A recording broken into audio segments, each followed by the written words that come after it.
It's been a pleasure, both meeting you and hearing your presentation. It was very insightful. So the first question would be, in general terms, how do you understand the urban? In terms of how I think about the urban, we are often given very hegemonic definitions. The urban has such population density, or the urban has these forms of built environment, or these forms of services. But the urban ultimately is people, and often the people who hold up the urban are often the ones excluded from the services that it offers. And so in my work, I try and steer away from these portrayals of what the ideal urban is, whether the ideal urban is a city that looks like Dubai, and to think about the life force and the actions of often the excluded, often low income, who have held up the services of the city, but ultimately reshaped it in a bid to search for better futures. So the urban, sure, is an area that politically or in law is defined as having such population density or such services. But for me, urban is ultimately the people whose actions, whose bodies are geared towards upholding it and looking for more just iterations or more just articulations of city life. Tell us about what could be some hidden gems in the global south and anti-colonial theories that could be useful for us to think the urban. Thank you.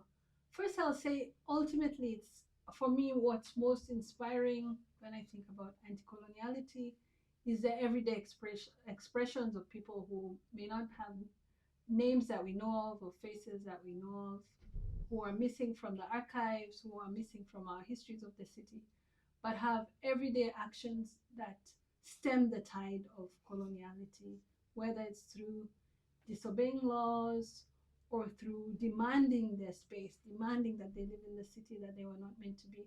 For me, that's what's most inspiring. But at the same time, there are scholars who help me really encounter these bodies, these people missing from the archives, scholars like Saidiya Hartman, and who, through critical fabulation, fills in the gaps of the voices and the people missing from our archives, people like Frans Fanon, who really offer like power analyses of the colonial city, that analyses that are salient not just for Nairobi, but maybe also for Guadalajara, also for Bogota, that for me is really important. And earlier today, I was thinking of scholars who talk not just about the material city, maybe the exclusions or the missing voices, but also the immateriality of the city. I'm inspired by scholars like Garuba, Harry Garuba, and Francis Nyamjo, who talk about spirits in the city. I'm inspired also by urban political ecology, which emphasizes the importance of nature.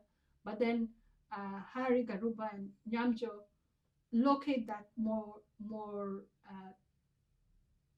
strongly in our context by talking about animism as practices for the oppressed, lending life, lending stories, lending sentience to animals, to spirits, also allows us to have understandings of the city that are important. But ultimately, for me, primarily, I'm inspired by the people who were never meant to be in the city, but are still there, demanding claims to space, claims to citizenship, and claims to the future of the city.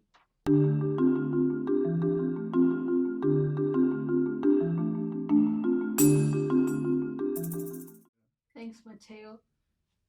First, I agree with you that animism, like the term witchcraft or sorcerer, are often used to negate the philosophy, not just the religious affiliation, but the philosophies behind many indigenous practices. I agree with you, and perhaps animism is not the best term, but sometimes you can invert it to reclaim the salience of practices. And I would say, in terms of urbanization, sometimes it's taken for granted that someone can choose not to build a house in a certain shape or in a certain location because of perhaps ideas about spirituality. Maybe someone's Orisha lives there, or maybe it's not in line with their spiritual practices. And that's an urban practice of choosing, for example, where to locate or how to draw or how to design something is an urban practice. And this one is informed, whether we like it or not, by spiritual identifications.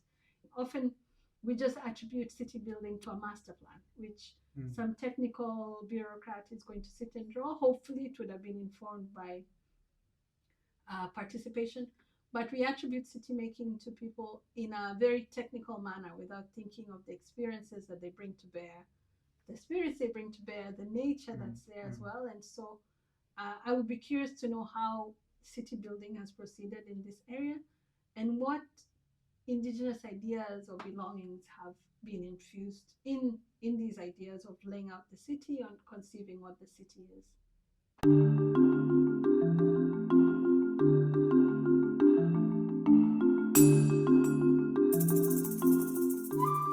Okay, I hope I'm speaking to your question. For me, one thing I really appreciate about Nairobi is that everything is embedded in social relations. And I think parts of how we're building the city seeks to alienate people from themselves and their communities. If you can resolve everything by technology and you have it there, but it doesn't recognize that we live in communities. We are, as Ubuntu philosophy say, I am because we are. And so I really appreciate these forms of living where it's emerges, your life processes are shaped by intersubjective relations. For example, and this is also betraying my class position, but if I would like a chicken to eat, or flowers, or someone to fix my shoe, I need to go through diverse relations. I need to talk to my auntie, or I can call the guy at the corner, or I can ask another sister. And this is all your ways of knowing the city, your ways of producing the city is all socially. And I see that also. I was in Bahia, in Salvador, in Brazil. I really appreciate that. And I really hope we don't emerge cities where we think that the future is the inevitability of technology, and that all our relations need to be modulated or have the technology interface. But we recognize that cities are us, and we are cities, and we produce knowledge about them, we walk through them, and we offer each other services through this embeddedness in each other's lives. These kinds of modernity are not total, even if we really want them to be total. I think Kenya in East Africa, we really want to look like, more than other countries, we really want to be the most futuristic Africans. Yes. It's a big problem. I have this sense. But it's not total. And despite our governors saying we are going to have order, and despite us thinking we're the Silicon Savannah, because Kenya wants to be the Silicon Savannah, it'll never be total. And thankfully, people resist that alienation. It's just PR, because at the end of the day, and this is my propaganda, if you haven't resolved water, housing, dignity, land tenure for people, we don't need to think we're San Francisco, you know? Yeah. And it's not, that allure is not for us. It's not for the real denizens of the city. It's for an image that has more kinship with these very alienated visions of cities than for the actual experiences of people on the ground. So, but it sounds appealing. It sounds many appealing. People make money from this appeal, and half of our new electricity interfaces are there to justify this Silicon Savannah status. We have so much money pouring in from everywhere. But at the basic level, that identification is not emerging from the bodies of the majority or from the households who are the majority in the city. It's emerging from policy mobilities and PR exercises that want to a city that is connected to, but also is individual in these really capitalistic processes of city making. So how do we navigate the challenges and limitations of using global south approaches in the north? I do think that through networks that you're making, there are many opportunities to not just convey knowledge from say, Bogota or elsewhere, but also to challenge. You're not just conveying for the sake of conveying, but to challenge certain understandings of city life. And I think some people, as always, you'll always find someone who welcomes those questions. You may find people who may not welcome those questions.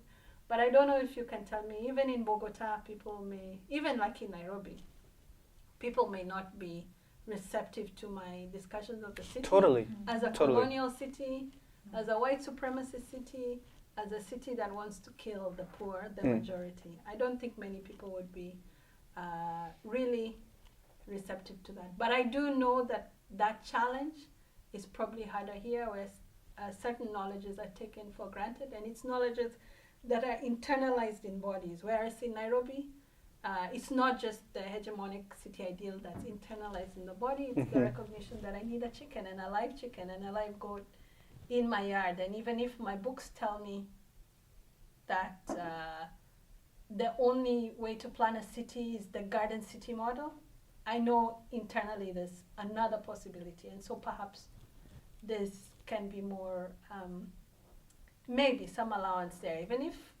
many Africans love colonial cities, really. Oh yeah, no, and Latin Americans. Yeah. Of course. So it's a challenge here, certainly, but I feel that in all of your expertise in coming together, you can make some incremental steps towards putting questions in people's minds, at the very least. And you discussed Nairobi's ontological margins, and I think we somehow understood, because it aligns a lot with what we're trying to do here. But I want you to elaborate a little bit on that. When we're trying to, from the ontological margin, trying to transform what it means to be and to exist. How can we achieve that type of goal? How do we manage this? It's a big one that many people are trying, and to be honest, I can't give you a conclusive and profound answer. But one example examples that I take from the communities where I work is just reclaiming those that marginality. It's not at the expense of my body, and so I'm not saying this in a romantic way, but reclaiming that marginality and saying, okay, I'm problematic, I'll be disobedient, or just asserting your humanity in ways that don't need validation from the outside world. For example, and I hope I'm speaking to this, I'm trying to answer this without using the word ontology, because I think that's also the word that's confusing all of us. But Nairobi, this community where I've been working, it was not deemed worthy of trees, really. It's subject to the environmental apartheid that governs Nairobi. And so what young people are doing, and these are young people who've come out from jail, young people who maybe were forced by many structures to engage in crime. They're saying, what we're going to do is create parks. And we are creating parks to feed ourselves. Sure, we need food security. It's not just going to be a park like Central Park with trees. It's going to be a park where we're growing vegetables and mango trees, but also a park that has swings for our kids, but also a park where we invest in trees so that this tree that grows, we can have shade to sit under and think, but also it gives us the discipline to rehabilitate ourselves. As we're rehabilitating the landscape, we're also rehabilitating ourselves. And so I don't care if you think that I'm marginal, but in this process that I've engaged in by myself and through our environment and through community, I am renovating my ideas of self, and move me from being the ontological margins, the margins of your center, or the margins of existence, the nature of being, to create my own healing, because I'm going to rehabilitate myself, not from moving from the margins, not from moving from this poor area, but through interrogation and of self and a coming together of self that allows for healing. And for me, healing is this rescuing of self, rather than moving and changing myself to be the center. I don't know if you're getting Yeah, it. yeah, yeah. I'm moving from the margins, not because you said, I need to move in this way through the margins or out of these margins. The margins that you have imposed on my nature, because I'm a problematic subject. But I'm moving from the margins and still staying in these ontological margins. But I know I've moved through processes of healing and regeneration of self and community.